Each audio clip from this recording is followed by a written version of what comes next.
Hi!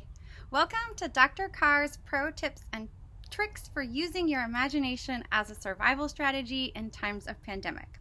I'm your host, Dr. Emily Carr. I'm a poet, and I joined the new college as a visiting assistant professor of creative writing in fall 2019. Before you turn this video off, if you're thinking, I'm not an artist, I don't identify as a photographer, a dancer, a musician, a poet, a painter, you are. Every being has creative viability. Humans, dogs, mangroves, mollusks, despite whatever you might have been told or taught about your creativity, you have creative viability. This is a fact. Creative people are survivors. This is also a fact. And I am going to share some tips for how you can activate your imaginative muscles and really use them to stay healthy and nourished in this moment. Before I do so, I want to do two things. One is make an important announcement.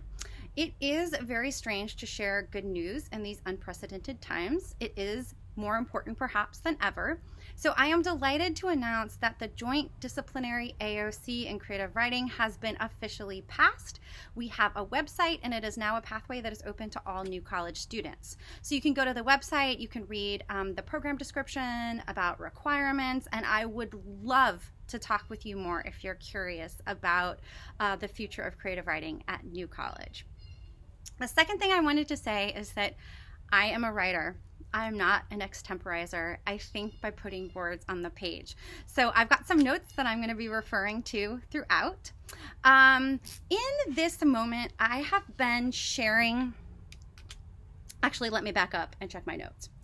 In this moment, I've been gifting my students the wisdom of the tarot to help get them back to the page. Because the reality is like, yes, we are all creative. We all have that viability as humans. However, do we feel creative right now? No. Does it feel like our imaginations are shutting down? Yes. Does it feel like a lot of impossible and maybe even like unnecessary work to make something in this moment? Totally. So in my meetings with students this week, I've been using the tarot in three ways. One, to give my students the permission to imagine their way through this moment. Two, to create space in which my students can connect with their courage and explore their creativity as a form of courage. And then three, devise writing prompts that can help focus my students' imaginations on something than their own anxiety, fear, frustration, anger, whatever those emotions are that are consuming us in this moment and getting in the way, right? Kind of blocking our creativity. And the tarot has really been showing up in generous and helpful ways, which is why I wanted to share it with all of y'all. For those of y'all who are not familiar with the tarot does not predict the future. The tarot does not impose a particular belief system on us. The cards really don't know anything. What the cards do is listen and make suggestions based on what they're hearing. So the tarot reading I'm going to share with you is a particularly powerful one that I did for a fourth year student who is finding themselves unexpectedly unable to go home, and so purchasing a one-way plane ticket to fly across the country and live with a family member. The student is in their fourth year, so this means that they had a plan A, a plan B for after graduation, and suddenly they're embarking on plan C. Because the pandemic took plan A and plan B away from them. So we did this tarot reading to, kind of like set a tone as the student was ready to get on that airplane. And the tarot was somewhat surprisingly, but then actually not when we stopped to reflect, full of hope and promise and possibility, and basically communicated that plan C was a really viable option and good things were going to come of it. So as I share our reading with you, I'm using the Brady Tarot, which is a non-traditional tarot deck created by Brady, with the purpose of... So Brady, the artist, writes, "This deck is a testimony to biodiversity and a call to protect it. It is an invitation to view the beautiful and brutal aspects of reality with equal enthusiasm." And so I think that this deck is really resonant with this moment when we humans are hiding from the world, trying to survive, trying not to die, and it's spring outside. And nature is like full of flirtation and copulation and new life. So there's just this real like paradox of pandemic in spring, or spring going on during a pandemic. And so this deck I felt was really appropriate because there are no humans in this deck. Nature is really foregrounded. So the 3 cards that this student got are the 3 of Cups, the Ace of Cups, and the Magician. So the 3 of Cups is called Celebration in this deck. Usually it's a card of reunions, get-togethers. I like to think of it as the have a party with your girlfriends card. So it's really joyful. And immediately it made me think of this idea of pre-arranged reunions. So this is something I'm getting from Jenny Awful, who's an author I admire. She's got a list of tips for trying times on her website, Obligatory Hope. And number 43 is pre-arranged reunions, and it refers to a Mary Ruefle poem that I am going to share with you. Kiss of the Sun by Mary Ruefle. If, as they say, poetry is a sign of something among people, then let this be prearranged now, between us, while we are still peoples, that at the end of time, which is also the end of poetry, and wheat and evil and insects and love, when the entire human race gathers in the flesh, reconstituted down to the infant's tiniest fold and littlest nail, I will be standing at the edge of that fathomless crown with an orange for you, reconstituted down to its innermost seed, protected by the white thread, in case you are thirsty, which does not at this time seem like such a wild guess. And though there will be no poetry between us then, at the end of time, the geese all gone with the seas, I hope you will take it. And remember, on earth, I did not know how to touch it. It was all so raw, as if by chance there is no edge to the crowd or anything else, so that I am of it. I will take the orange and toss it as high as I can. Of course, the idea of planning for the future or like actually prearranging a physical reunion, yeah, that's a daunting task and probably not a good idea right now. But what this made me think of is all of the ways we can reunite with the people that we love that actually don't require devices or the internet or social media.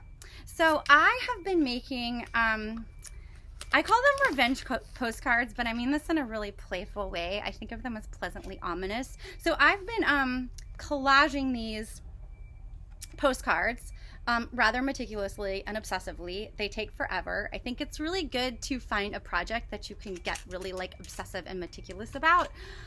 So I've been collaging these for my friends and family who I am disconnected from. And so this is one of my favorites. It says, a flamingo at sunrise had a trick or two up its sleeve, but it was too late. And then it's got this like ballerina folded over a horse head. So I am going to start putting these in the mail because I think what better than the time of pandemic to receive these like quirky, bizarre, weird postcards from the poet who loves you. And the reason I think this is such a great suggestion is that when you mail something to someone, that is really a gift because it does not require a response. It doesn't have a timeline. So when we send a text, when we call, when we leave a voicemail, when we send a message via social media, a response is expected, and usually a response that's rather immediate. So writing a letter, sending a postcard, putting something in the mail, I think this is delightful because like you don't even know if it arrives, let alone when it arrives. So there just really isn't this expectation that you are going to get something back. It's really something that you are doing. It's an act of love and generosity to someone else. And these postcards, right, you can totally collage them at home. Maybe you didn't hoard stamps like I did and you can't go to the post office, but you can send them after the fact.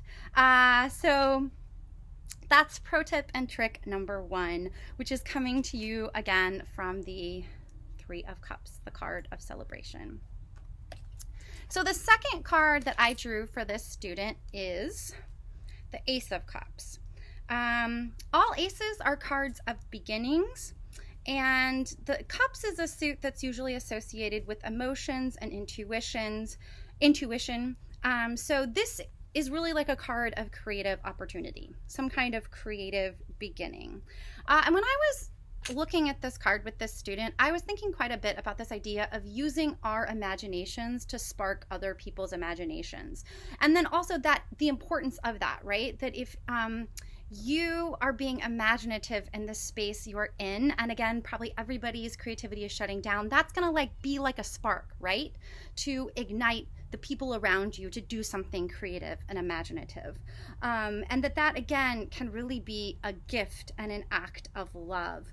And with the next card, I'm actually going to offer some specific strategies for doing that, for sparking your own imagination, and as a consequence, the imaginations of the people around you. So the last card that I drew for this student is the Magician. And so this is one of the few cards in the deck that has all of the suits depicted on it. So there are 4 suits in the tarot: cups, which are associated with emotions; wands, which are associated with intellect; swords, which are associated with physical force; and pentacles, which are associated with it's a card of like craftsmanship, of artisans, but also of the earth and of nature as well. So there's a cup, a pentacle, a sword, and a wand on this card, which is really rare. So when we look at the Magician card, we think that the Magician card has all of the powers. So the question isn't like, do you have the ability? The question is using your powers at the right time in the right way. And what this reminded me of almost immediately was a poet I admire, Richard Sykin, in a recent interview was asked, "In our current political climate, what is something that brings you joy?" And Richard responds, "Joy is such a startling word. I guess I've been aiming low, hoping for moments of occasional relief. I feel like I am, like we all are, being strong-armed into reaction and binary thought. I'm drawn to anything that can remind me of playfulness or multiplicity. I was watching a YouTube video on film editing yesterday, a little thing, couple minutes long, and I found myself thinking about lateral movement, concurrent meanings, texture, atmosphere, the consequence of the frame. I don't know if I could call it joy, but I remembered that I had more strategies to understand the world than I was being encouraged to use, and more agency to use them than I was allowing myself." So I just want to repeat that last bit because I think that it is so true and so powerful in this particular moment. I don't know if I could call it joy, but I remembered that I had more strategies to understand the world than I was being encouraged to use, and more agency to use them than I was allowing myself. Okay, so of course, in this moment, what we're actually experiencing is lack of agency and lack of control. That said, when we make something, right, when we are creative, when we use our imaginations, we can exert agency, we can exert some control, right? We can find that in the act of imagination, that agency and that control that we cannot actually find in our lives. So I'm going to offer you 4 kind of like provocations, challenges to actually do this in your life. And so again, these are coming to you from the Magician. And I've come up with 1 kind of like provocation for each suit. So the provocation for the cups is a scenario that comes from the tarot. And I encourage you to respond to this scenario in any form, mode, medium that works for you. So song, dance, poetry, painting. You might plant a tomato, you might make a cake, you might crochet, you might make a collage, like wherever this takes your imagination. The provocation is the revelation of a secret love, ostensibly one that's been secret for a long time, and that the person who's holding it in just can no longer hold it in anymore. So this person who's been holding in a secret love decides to reveal the love they have been afraid to express to the person, thing, idea, place, possibility, whatever it is that's been loved from afar. What happens when the love is revealed? provocation number 2 is coming from the suit of swords. And this scenario is inspired by art installation by a French conceptual artist who's been called the Marcel Duchamp of dirty laundry. Again, respond in whatever form, medium, mode, shape makes sense for you. Find a couple or imagine a couple. Have each tell you a secret. Install 2 safes in their home. Lock each secret up in its own safe. Keep the codes to yourself. The couple will have to live with the other's secret, close at hand but out of reach. I think that this really resonates with this moment in which perhaps you are being forced to live with people from whom you are keeping secrets or who are keeping secrets from you. And just that idea of like, how do you live together keeping secrets? And in this scenario, with that like physical representation. So like you actually know that you have a secret you are not telling that other person, and they also have a secret they are not telling you. So what happens? The third provocation is coming from the suit of pentacles and is inspired by Dr. V. So Dr. V has really generously been making or crocheting unwords. Like, I think this is Pluno. I know this one is, you can pronounce it either cablade or cablato. I like cablato. So she's been crocheting these, and partly, you know, again, this is like a meticulous, time-consuming activity that can either distract her from her anxiety or can like focus and channel her anxiety. And so again, like all of us, she's struggling to get to the page. So this is a way that she can stay in her literary imagination. She can be creative without actually trying to force her mind to do something that just is too uncomfortable right now. So I've been using this idea of unwords, and also, sorry to come back, Dr. V has also been thinking about how in this moment we do not have language to express what we are going through. We don't have words to articulate our feelings. We really are coming face to face with the possibility that words are inadequate. So I've been using this with my students, and we have been creating and sharing unwords that articulate where we're at right now. And that might be where we're at geographically, physically, mentally, emotionally, existentially. We do not define our words. We just share them with the other people. So as I read our words to you, what I encourage you to do is think about, you could define our words.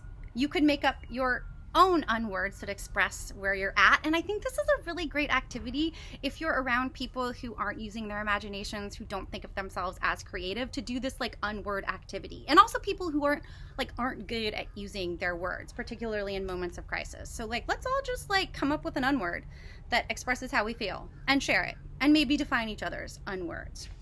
Dr. V has also, which I think is so fantastic, been making fainting couches for the unwords that my creative writing students have been coming up with. And I'm realizing in this moment that it might be a little bit challenging for you to see these because I've decided to make this video outside. Let me see if that works. I'll show them after the video. So I'll just read them to you, and then at the end of the video you'll see the pretty pictures of the words on their fainting couches. So there's Aklatak, Municipal, Luklopsky, Gagnaban, Fubar. So that leads me into the fourth and last strategy that I'm going to share with y'all.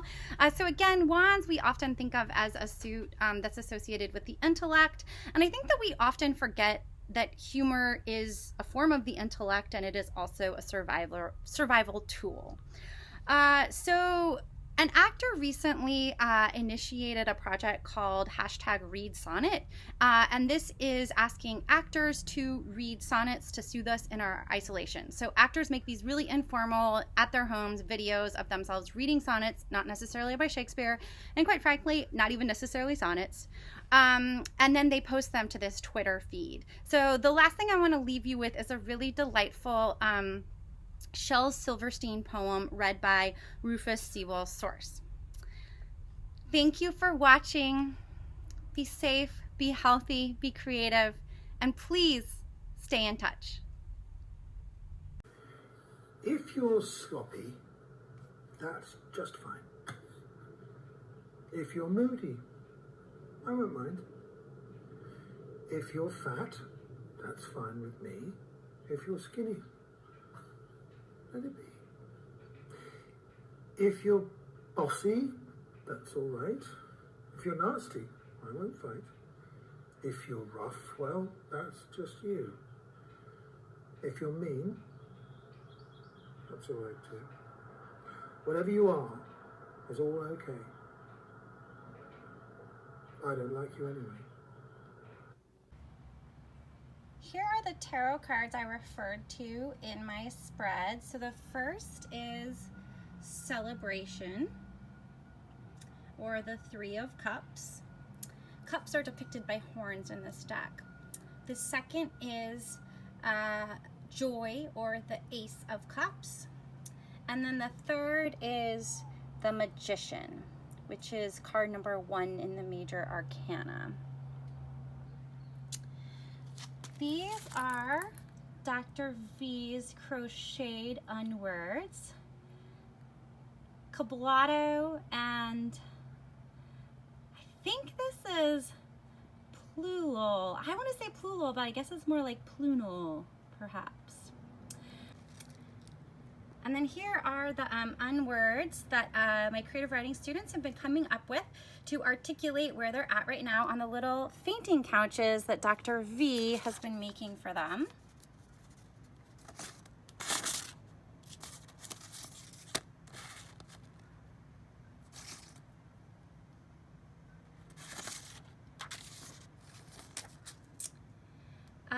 And we would love for you to play with us. You can find us with our experiments, our creative courage in all of its many forms, on a variety of social media platforms with the hashtag CoScream.